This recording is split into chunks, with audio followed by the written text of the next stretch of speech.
Suvarna Joshi. Bulletin मध्ये सुरुवातीला पाहणार आहोत एक ब्रेकिंग न्यूज कल्याण मधून येते. कल्याणमध्ये पोलिसाला बुडवून मारण्याचा प्रयत्न करणाऱ्या तिघांना अटक करण्यात आलेली आहे.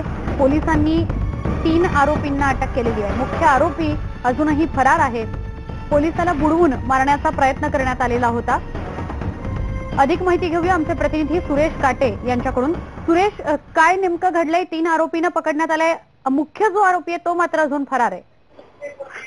सुवर्णा, रात्री 9:30 ची घटना आहे. आतापर्यंत पोलिसांना आरोपींना पकडण्यामध्ये यश आलेलं नव्हतं, परंतु आता सध्याची महत्वाची बातमी म्हणजे 3 आरोपींना पोलिसांनी पकडण्यामध्ये यश आलेलं आहे. नरेश गायकवाड एक आहे, त्यामध्ये दुसरा राहुल गायकवाड आणि प्रदीप गायकवाड असे 3 आरोपी जे आहेत ते कोळशावाडी पोलिसांनी त्यांना आता सध्या अटक केलेली आहे. त्यामुळे एकूणच कुठेतरी आता या मागचं मास्टर माइंड कोण आहे या घटनेमध्ये, नेमकं यांना पाठबळ देणारा कोण आहे का, आमदार आहे असेल किंवा कोणी राजकीय पाठबळ आहे का, याबाबत पूर्णपणे आता पोलीस तरी चौकशी करतील अशी सध्या तरी त्या पोलीस निरीक्षकाला आशा आहे. सुवर्णा,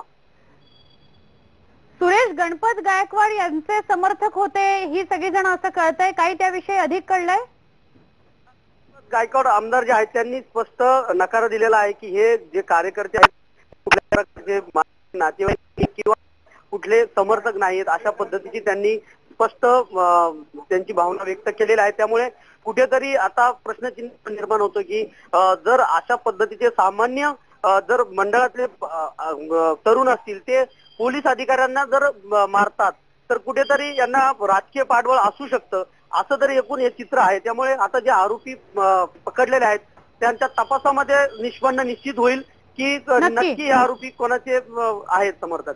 नक्की, धन्यवाद सुरेश ही माहिती दिल्याबद्दल. आणि हा जो मुख्य आरोपी आहे त्याला सुद्धा लवकरात लवकर पकडलं जाईल अशी आशा आपण व्यक्त करूया.